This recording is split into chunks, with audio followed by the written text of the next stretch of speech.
Olá, concurseiro, olá, concurseira. Estamos aqui para mais uma aula de atualidades para concursos. E nessa aula iremos abordar os seguintes temas. Vamos ao primeiro. Por que a China possui tanta importância na economia mundial? Já parou para pensar nisso? E se você voltar no tempo e for fazer uma análise em jornais e em revistas antigas, vai perceber que isso não era comum, não apareceria. E daí, por que nos últimos 10 anos isso se tornou comum? É impossível você abrir um jornal em seu dia a dia e não aparecer algo relacionado sobre a China. E onde vai aparecer esse tema na sua prova? Ou como que isso pode inspirar a banca que elabora questões de atualidades sobre esse tema? Vamos lá, me acompanhe. Analisaremos alguns tópicos aí que podem inspirar a banca. Cultura. A China tem uma cultura completamente diferente do restante do planeta. Uma língua que para nós é completamente impossível de aprender. Esse impossível aí é claro entre aspas. Tecnologia, um ponto importantíssimo. Uma boa parte dos produtos que nós usamos hoje vem da China. Por exemplo, esse tablet que está sobre a mesa foi desenhado na Califórnia, mas foi feito na China. Por que isso lá? O que acontece? O que a China tem para oferecer? Energia. A China vem por diversos meios buscando uma evolução na sua produção energética. Isso chama a atenção do mundo. Outro ponto interessantíssimo, relações internacionais. Como que a China se relaciona com o restante do mundo? Principalmente quando nós entendemos que a China tem um sistema econômico e uma maneira de pensar do ponto de vista comunista, como que ela consegue entrar no restante do planeta que é capitalista. Automaticamente as relações internacionais e suas vinculações históricas. Se nós formos pensar rapidamente, vindo de Mao Tse Tung até aqui, como que isso nos influencia e como que eles são influenciados. Então, pensando nisso, essa aula eu gostaria que você relacionasse esses pontos e também quando você for buscar nas suas leituras no dia a dia, tá certo? Muito bem. No dia 24 de outubro, a Veja publicou uma matéria muito interessante e com o seguinte título. Veja lá, o grande teste da China. Essa manchete da revista Veja, o grande teste da China, também você vai encontrar em diversos outros jornais. Por exemplo, no jornal O Valor vai tratar desse tema, mas com outra manchete. O Estadão também vai tratar desse tema. A Folha de São Paulo tem uma seção digital dizendo o seguinte: sucessão chinesa, Pequim precisa encontrar novos estilos de liderança, então vale a pena fazer essa busca e ver o que está acontecendo em relação a isso. Então, a China é um tema comum nos jornais e revistas e muitas outras matérias ainda vão aparecer sobre isso e você deve ficar atento. Ao lermos sobre a China, é preciso você se perguntar o seguinte: por que é importante eu conhecer a China e o que eu preciso conhecer sobre a sua organização? Vamos então para algumas justificativas a respeito dessa pergunta e relacioná-las com política internacional. Primeiro, a China é a segunda economia do planeta e o grande exportador global. Importantíssimo isso. Automaticamente, ela acaba direcionando a economia do mundo. Outro ponto importante, está em uma crescente em relação aos armamentos, ou seja, produzindo sempre mais armas. E lembre-se do seu potencial atômico, o que a coloca também como um ator importante nas relações internacionais. Outro ponto que você deve ficar ligado quando for estudar. Tem domínio econômico da região Indo-Pacífica. E como eu falei, região Indo-Pacífica é um ponto geográfico, vale a pena você se localizar em um mapa, olhar onde está a China, os seus vizinhos. Você vai ver que vai encontrar o Japão, que tem uma economia importante, apesar de estar em crise, a Índia, a própria Rússia. Então essa área é estratégica. E aí, fazendo uma relação didática, pense no jogo de War, aquele tabuleiro onde os atores ficavam disputando territórios, novas conquistas. Outro detalhe importantíssimo que você deve ficar atento ao estudar a China. Obrigou os Estados Unidos, no início de 2012, a promoverem a mais profunda mudança estratégica na sua política externa, no que diz respeito às políticas de defesa e comercial. Pensa comigo, como defesa e comercial? Falei anteriormente que a China vem aumentando o seu armamento. Ela tem capacidade de produzir cada vez mais armas. E os Estados Unidos sempre teve preocupação com países que aumentam o seu poder bélico. Automaticamente, a China é um grande vendedor e um grande comprador dos Estados Unidos e mantém de forma artificial a sua moeda desvalorizada em relação ao dólar. Isso é um ponto que sempre incomoda os Estados Unidos e fez parte do debate entre os dois então candidatos à presidência dos Estados Unidos até que Obama viesse a vencer. O interessante nesse jogo, e que eu quero chamar a atenção, e eu sempre falo sobre isso, faz uma relação aí rapidamente comigo, ó. Durante a Guerra Fria, nós tínhamos dois sistemas econômicos antagônicos, Estados Unidos e a então União das Repúblicas Soviéticas. Estados Unidos e União Soviética não faziam compra e venda um do outro, ou seja, era impossível você encontrar dentro dos Estados Unidos um produto feito ou produzido pela União Soviética. Idem também na União Soviética, você não encontrava à venda produtos desenvolvidos nos Estados Unidos. Isso era uma afronta ao sistema econômico. E hoje? A China tem um sistema econômico antagônico ao dos Estados Unidos, mas eles se tornaram parceiros comerciais. Vale a pena fazer essa análise e pensar sobre isso. Isso pode ser um tema que chame a atenção da banca e eles transformem isso em questão. E diretamente com o nosso país, com o Brasil, quais pontos justificam a importância da China? Em que nós devemos ficar atentos e como nós devemos analisar? Vamos lá. No ano de 2004, os dois países criaram uma comissão chamada Sino-Brasileira de Alto Nível, Concentração e Cooperação. E sobre isso, eu gostaria que você prestasse atenção nesse breve histórico que tem no vídeo e também fique atento aos termos que são usados nessa matéria. Acompanhe. Hoje pela manhã, a presidenta Dilma Rousseff se reuniu com o vice-primeiro-ministro da China. A comitiva chinesa se encontrou também com o vice-presidente Michel Temer na segunda reunião da Comissão Sino-Brasileira de Alto Nível. Cooperação energética, educação, ciência, tecnologia e inovação foram alguns dos assuntos tratados. A segunda reunião da Comissão Sino-Brasileira de Alto Nível de Concertação e Cooperação foi comandada pelo vice-presidente Michel Temer e pelo vice-primeiro-ministro chinês Wang Qishan. Participaram também ministros das áreas de interesse da agenda dos dois países, como energia, educação e ciência, tecnologia e inovação. No Palácio do Planalto, o vice-primeiro-ministro e integrantes da comitiva chinesa foram recebidos pela presidenta Dilma Rousseff. A Comissão Sino-Brasileira de Alto Nível de Concertação e Cooperação, a COSBAN, foi instalada em 2006 para fazer avançar as relações entre os dois países. A China é o principal parceiro comercial do Brasil. No ano passado, as exportações brasileiras para os chineses passaram dos 44 bilhões de dólares e as importações foram de quase 33 bilhões. Há interesses recíprocos e nós, pela parte brasileira, pudemos enfatizar o grande interesse que temos em aumentar a nossa exportação de carnes para, tanto carne suína como de aves, como bovina, para a China.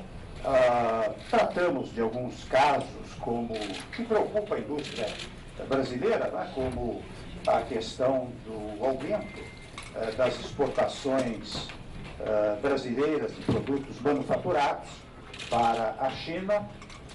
Solicitamos que também fosse objeto das preocupações chinesas um eventual dimensionamento voluntário das exportações chinesas para o Brasil. Esta reunião da COSBAN incrementará ainda mais as relações do Brasil. Olha que interessante o que você viu no vídeo aí. Tratou-se de tecnologia, tratou-se de energia. Pessoal, esses são tópicos que aparecem constantemente nas emendas dos concursos, principalmente quando aqueles cobram atualidades de uma forma global, de uma forma mais ampla. Fique atento a isso porque pode sim ser tema de prova. Pensando ainda em termos de Brasil, olha só, ainda em relação aos atos da China e do Brasil, nós temos que entender que ambos enfrentam desafios e oportunidades comuns no cenário internacional e no âmbito bilateral, as suas relações estão crescendo na compra e na venda. O Brasil tem matéria-prima e os chineses têm o quê? Uma população para consumir e o mundo que compra deles, fazendo uma relação aí bastante didática e rápida. Se o chinês aprendesse hoje a tomar café, o Brasil não conseguiria atender todo aquele mercado e faltaria café, por exemplo, dentro do nosso país. Uma bebida que é comum para nós e as que eles ainda não se acostumaram ou, entre aspas, não aprenderam. Outro ponto ainda em relação ao Brasil. Quando pensamos em comércio, o Brasil busca novas formas para ampliar as exportações de produto de maior valor agregado e assim reduzir o seu crescente desequilíbrio na balança comercial. Lembre-se aí o seguinte, balança comercial, exportação e importação. Um país sempre tenta buscar mais exportação para que entre mais dólares em seu caixa e automaticamente fazer ter aí mais poder de barganha. Olha só que interessante, é senso comum pensarmos que os Estados Unidos é nosso maior parceiro comercial e, na realidade, quem é o nosso maior parceiro atualmente é a China. É ele que vai comprar mais e vender mais em relação ao Brasil. Os Estados Unidos ficou nesse ponto em segundo plano. Os dois países têm assinado o chamado Plano Decenal, que tem por objetivo aprofundar a execução do Plano de Ação Conjunta lá de 2010 e também estabelecer prioridades em projetos chaves que vão do ano de 2012 até 2021. Veja, aí tem um projeto de Estado, um plano bem mais longo para ser planejado. No plano decenal estão agrupados temas que serão tratados pela diplomacia, governos e empresários. E se você pensar bem, são tópicos que estão nas provas. Entre eles, ciência, tecnologia, inovação e cooperação espacial, que por iniciativa brasileira figuram na primeira seção da temática desse plano. Por que a questão espacial eu quero chamar a sua atenção? O Brasil é um país gigante que precisa ser mapeado, precisa fazer planejamento de clima. Idem com a China, e os dois vêm desenvolvendo tecnologia nesse sentido. Diante disso, a revista Veja colocou em sua manchete um texto bastante interessante que eu quero chamar a sua atenção. Uma das frases da manchete é: o mundo aguarda com respiração suspensa. Quem? Esses novos dirigentes. Não é só a eleição, o dia da eleição, tá certo? Esse referendo também, como alguns chamam, para nós esses dois termos entram em conflito. Como que um país que, entre aspas, tem uma ditadura, onde as pessoas não escolhem pelo voto direto, vai ter eleição. Mas tudo bem, esse é um tema para você pensar também. Mas o mundo aguarda com suspense, por quê? Como que esses novos dirigentes vão atuar ao longo dos seus mandatos? É aí que você deve ficar atento. E a partir disso, analisar e, é claro, pensando o que vai ser cobrado na sua prova. Veja só, no caso da China, é a mais profunda mudança de troca de comando dos últimos 10 anos. Justamente na década que a China se tornou segundo o jargão geográfico e diplomático, abre aspas aí, o GPS da geopolítica mundial e o termômetro da economia global. Vale a pena pensar e ficar atento a isso. Agora eu quero que você olhe comigo um gráfico, analise a posição da China no passado e como ela está hoje e como vai ser no futuro. Vamos lá. Veja só. Analisando esse gráfico aí, foi usadas as bandeiras para representar cada país. Note que no ano 2000, os Estados Unidos era o principal país, Japão o segundo, Alemanha o terceiro, a França o quarto, Reino Unido o quinto. A China só aparece em sétimo na posição mundial. 2010, a mudança é brusca, é gigantesca. A China sai de sétimo para segundo lugar, ou seja, em 10 anos ela vai pular várias posições. E olha a previsão para o ano de 2020. A China tem a possibilidade de se tornar a primeira potência mundial. Claro que isso é em relação ao PIB, não significa que a sua população vai ser a mais rica. Entendamos aí o seguinte, PIB e população dá a renda per capita, mas isso não reflete a realidade, porque alguns vão ganhar de mais e outros vão ganhar de menos. Em relação a tudo que expus aqui, quero que você guarde algumas questões e reflita quando for ler mais sobre o assunto. Vamos a elas. Como será a política da China perante o Brasil e em relação ao restante do mundo com os novos dirigentes, claro, da China? O que vai acontecer com a economia global se a China entrar em uma crise econômica e frear seus investimentos, tanto dentro do seu país como no restante do mundo? Como que o governo vai se comportar, ou melhor, o novo governo vai se comportar em relação à liberdade de ir e vir e automaticamente em relação à liberdade de imprensa? Resolução de questões. Veja essa questão em relação à China. A China, por possuir um desenvolvimento econômico que se baseia na agricultura orgânica e na industrialização tecnologicamente avançada, é um dos países que menos emite CO2 na atmosfera. E a questão perguntava se essa afirmativa era certa ou errada. É claro que é errada. A China tem uma grande indústria ainda baseada no carvão. Se você lembra ainda das Olimpíadas, vai lembrar que diversas matérias mostrou aquele ar carregado, aquele ar poluído que durante as Olimpíadas muitas empresas não funcionaram para tentar diminuir aquela poluição. Portanto, essa questão está errada e é muito comum esse tipo de questão nas provas, então fique atento. A nossa próxima questão, vamos lá.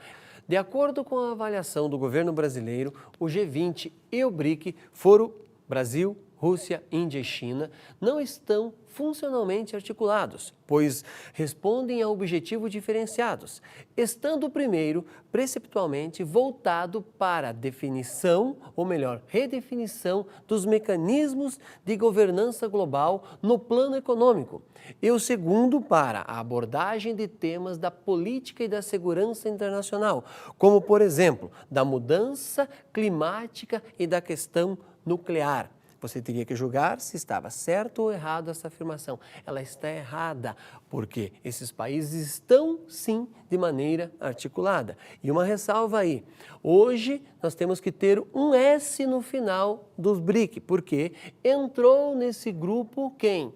A South of Africa.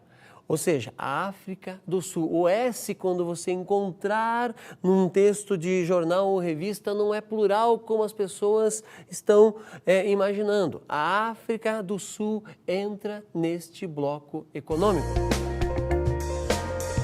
Dicas de estudo. Pessoal, um livro importantíssimo que eu entendo que vale a pena qualquer concurseiro ler. Vamos lá. O Mundo é Plano, de Thomas Friedman.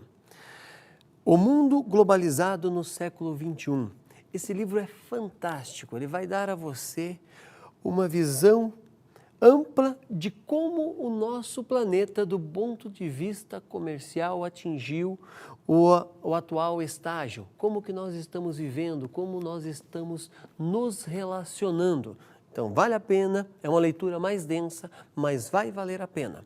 E quando você pensar especificamente em China, no país, esse país que vem encantando o mundo, principalmente nos últimos 10 anos. Gavin Menezes, 1421, o ano em que a China descobriu o mundo. Eu tenho certeza que você vai fazer descobertas fantásticas nesse livro, vai entender um pouco melhor, de uma maneira mais ampla, como que este país conseguiu em tão pouco tempo, e abre aspas aí por esse tão pouco tempo, conseguir se transformar na segunda maior economia do planeta e com perspectiva de em breve ser a primeira. E assim, concurseiro, eu me despeço desejando a você ótimos estudos e, é claro, boa prova.